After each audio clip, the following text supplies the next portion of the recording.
Hello, my dear students, my well-wishers, my viewers, everyone. I welcome you all in my new channel, RK's Academic Zone.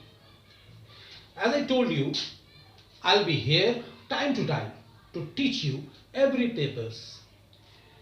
At first, I taught you sociology, first chapter of class 11th.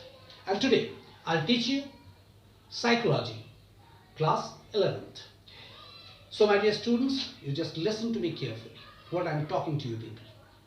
Psychology यानी मनोविज्ञान। मनोविज्ञान क्या है? आज जो आप लोगों को पढ़ना है, जितने भी क्लास 11th के स्टूडेंट्स हैं, उनके जो सिलेबस में पहला जो अध्याय है, पहला जो चैप्टर है, सबसे पहले वहां उनको पढ़ना पड़ेगा साइकोलॉजी यानी मनोविज्ञान क्या है। मनोविज्ञान क्या है? मनोविज्ञान एक विद्या शाखा के रूप में, मनोविज्ञान एक प्राकृतिक विज्ञान के रूप में, मनोविज्ञान एक सामाजिक विज्ञान के रूप में और मन एवं व्यवहार की समझ।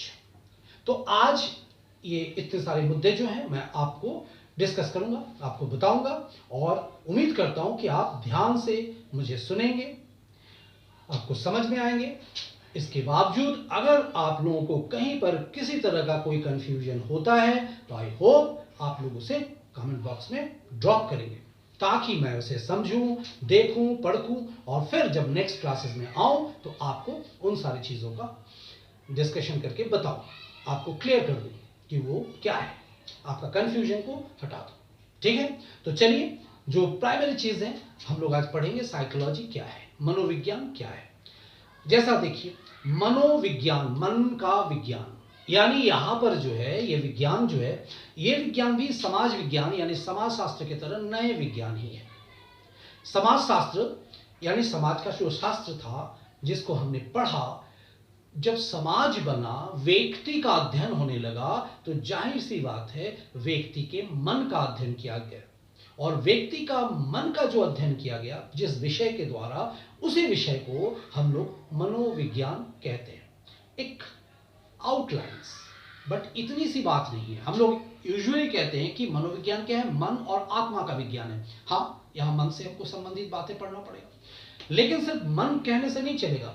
Human mind, human soul, human behaviour, human activities, everything, मानवीय मूल्यबोध, मानवीय क्रियाएं, मानवीय व्यवहार, मैंने पहले भी बताया था, ये सारा चीज जो है आप लोगों का स्टडी का विषय है यानी पढ़ने का विषय है। तो जो नए विद्यार्थी हैं जिनको बिल्कुल ही मनोविज्ञान के बारे में कोई आइडिया नहीं है, वो हमें सुनेंगे और ध्यानपूर्वक सुनकर जो जो इंपॉर्टेंट चीजें हैं उसको वो उतार लेंगे। इसके बावजूद जैसे मैंने पहले भी कहा था कि आप लोगों को मेरे डिस्क्रिप्शन में लिंक मिलेगा और आप लोग चाहे तो मेरा टेलीग्राम ग्रुप ज्वाइन कर सकते हैं, वहां आप लोग को नोट्स मिलेगा, डिटेल और जितने भी मटेरियल्स मेरा होगा वहां पर छोड़ा हुआ रहेगा, आप लोग वहां से कलेक्ट कर सकते हैं, देख सकते हैं। बुक्स का जो अध्याय विषय जो वो भी आपके पास वहां अवेलेबल होंगे। ठीक है, तो आप लोग समझेंगे और यहाँ जो हमारे साथ जो आप लोग बैठे हुए हैं, जो मुझे सुन रहे हैं, देख रहे हैं, तो वे लोग जो मैं बताऊं और जो इंपॉर्टेंट आपको लगे उसको आप नोट करेंगे ताकि पहले से ये ध्यान में रखेंगे जितने भी ऑब्जेक्टिव्स आएंगे यही डिटेलिंग इसी के माध्यम से आएंगे। अगर आप पहले से ही ध्यानपूर्वक पढ़ना शुरू कर देंगे, पढ़ते रहेंगे और बुक्स का गहन अध्ययन करेंगे, लाइन बाय लाइन पढ़ेंगे, तो फिर कहीं पर आपको कोई दिक्कत नहीं होगा, नई ऑब्जेक्टिव्स में, नई सब्जेक्टिव्स में। ठीक है, तो जैसे देखिए कुछ चीजें आप नोट कीजिए। सबसे पहले मैं आप लोगों को बता दूं what is psychology. Psychology is the science of soul. Note करेंगे, psychology is the science of soul. मनोविज्ञान आत्मा का विज्ञान है। Psychology is the science of mind. मनोविज्ञान मन का विज्ञान है। Psychology is the science of consciousness. मनोविज्ञान कॉन्शियसनेस मतलब जागरूकता, जागरूकता का विज्ञान है। And psychology this is the science of behaviour. Psychology is the science of behaviour, यानी मनोविज्ञान मानवीय व्यवहार का विज्ञान है। तो देखिए आपका जो विषय था यहाँ पर मनोविज्ञान क्या है। मनोविज्ञान एक विद्या शाखा के रूप में, विद्या शाखा के रूप में हमारे लिए पढ़ने का विषय क्यों बना? जैसे व्यक्ति बना, समाज बना, तो व्यक्ति का आचरण, व्यक्ति के व्यवहार, व्यक्ति के संस्कार, व्यक्ति की संस्कृति, व्यक्ति के समाजीकरण, किस तरह से व्यक्ति एक दूसरे को प्रभावित करता है, उसका मन, अंतर्मन, उसका बाह्य मन, मन है, अगर हम कहते हैं कि इस मनोविज्ञान मन का अध्ययन करता है, तो हमारे लिए अंतमन बाह्य मन। एक छोटी सी बात बताओ तो, जब आप कोई काम क्रियाकलाप कुछ भी करने जाते हैं तो आपको ऐसा लगता है कि आपका अंदर का मन यानी अंतमन आपको कुछ कहता है, या तो वो काम करने के लिए रोकता है या तो फिर वो काम करने के लिए कहता है। लेकिन बाह्य मन जो प्रकाशित होता है, जिसको हम लोग समझ सकते हैं, जिसको देख सकते हैं, सपोज दैट मैंने यहाँ किसी चीज को देखा, एक कर्टन को देखा, पर्दे को देखा, और मुझे ये पसंद है कि भाई मुझे भी अपने घर में इस तरह का एक पर्दा लगाना है, ठीक है, ये तो बाह्य मन से मैंने इस चीज को देख लिया। हो सकता है इसकी खूबसूरती मेरे अंतर्मन में इतने ज्यादा घर कर गया हो, बैठ गया हो, ताकि कभी मैं सो जाऊं, सपना देखूं और सपने में मैं इसी पर्दे को देखूं कि शायद मैं इसी पर्दे को घर में लगा रहा हूं। यानी वो मेरा अंतर्मन जो है वो मुझे, मेरे माइंड को हिट कर रहा है, बता रहा है मुझे।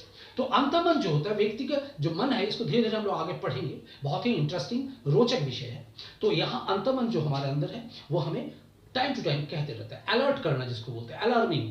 और बाह्य मन जो है वो बाहर का चीजों को देखता है, सुनता है, समझता है और उसी तरीके से वो प्रभावित होता है, यानी काम करना शुरू कर देता है।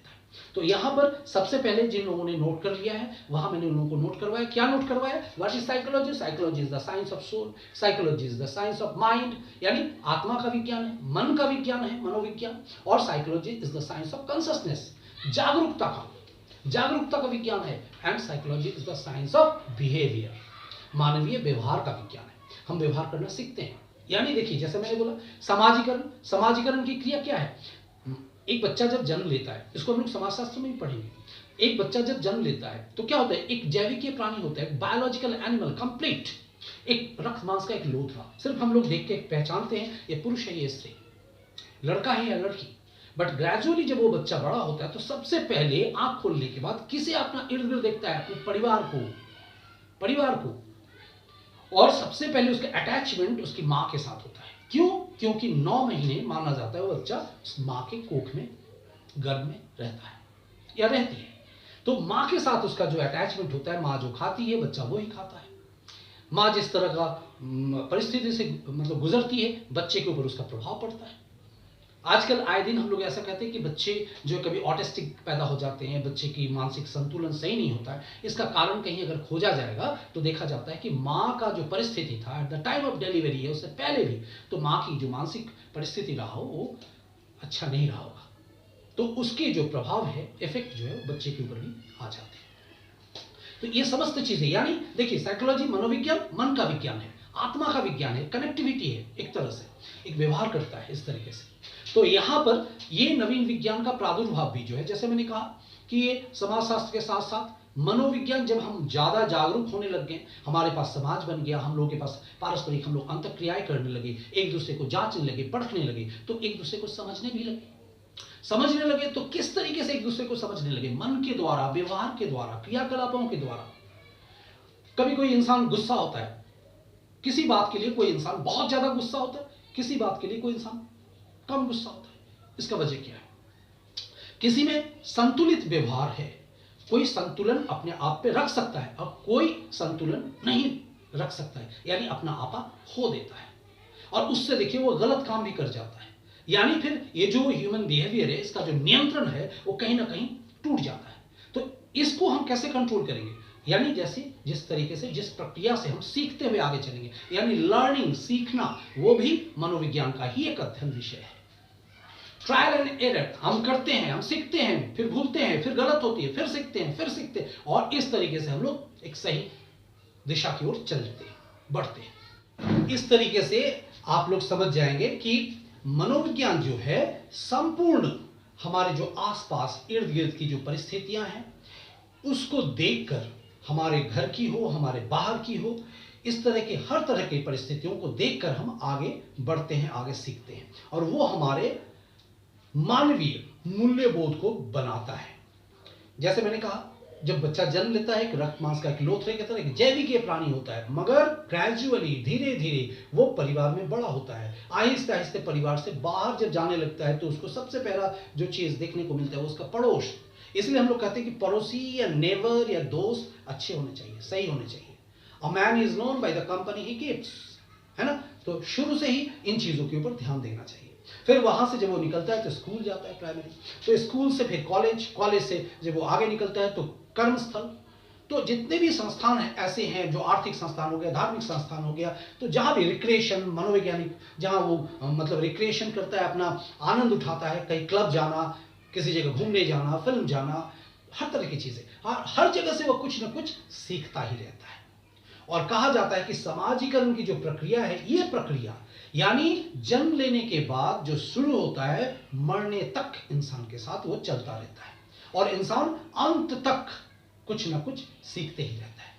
तो ये हो गई बात। यहां से हम लोग कहेंगे कि साइकोलॉजी इसलिए कहा जाता है कि मनोविज्ञान जो है एक नया विज्ञान है, मानव के साथ ही ये विकसित हुआ है, और वहां पर हम लोग क्या सीखते हैं, ये मन और आत्मा, ह्यूमन बिहेवियर। हमारे दार्शनिकों ने क्या कहा है, इसको नोट करेंगे आप, कि मनोविज्ञान को आत्मा का विज्ञान, फिर मन का विज्ञान, और बाद में चेतन अनुभूति का विज्ञान बताया गया है। यानी मन, फिर आत्मा, फिर चेतन अनुभूति। चेतन अनुभूति मतलब हमारा कॉन्शसनेस, ये जो हम सीख कर बड़े हुए, फिर उसको उसी रूप में व्यवहार करते हैं। ठीक है, तो ये सारी चीजें यहां पर रखना है और आपको याद भी रखना है। अब चलिए इन शॉर्ट में ये जो बातें आपसे डिस्कस किया, जाते जाते कुछ और चीज आपको बताते चलो, फिर नेक्स्ट क्लासेस में आगे चीजें होंगी।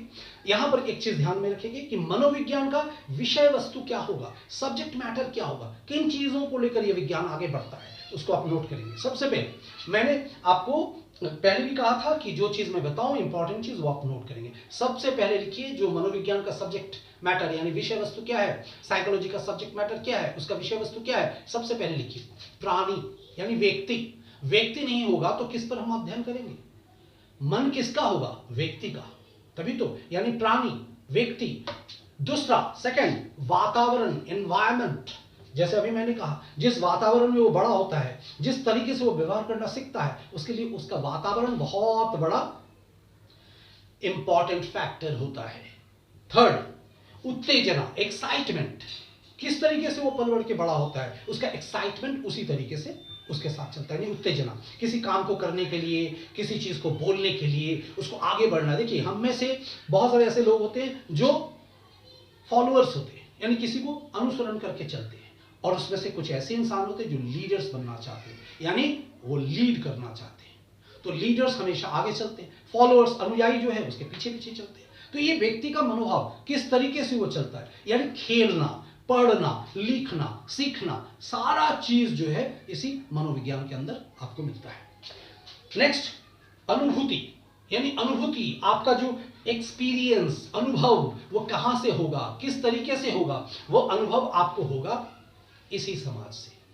आप किसी तरीके से, जैसे मानिए आप आगे एग्जाम्स दे रहे हैं, suppose that you are student, आप परीक्षा दे रहे हैं, परीक्षा में आपको अच्छा फल मिलता है। अच्छा फल मिलने के बाद लोग आपकी तारीफ करते हैं, बहुत सारे लोग आपका तारीफ करेंगे, जो आपको अपना मानेंगे, अपना समझेंगे। बहुत सारे ऐसे मित्र मंडली भी होंगे, बहुत सारे ऐसे लोग भी होंगे जो आपसे जेलस भी होंगे। अब सवाल खड़ा होता है, आपने पास किया या आपने फेल किया, तो और लोगों को खुशी क्यों हुई, और लोगों को दुख क्यों हुआ, यानी उसके साथ आपका अटैचमेंट क्या है, वो उत्तेजना किस क्रम में आ रहा है, वो अनुभव क्या है। और साथ में अंत में एक चीज और फैक्टर आता है जिसको हम बोलते हैं व्यवहार।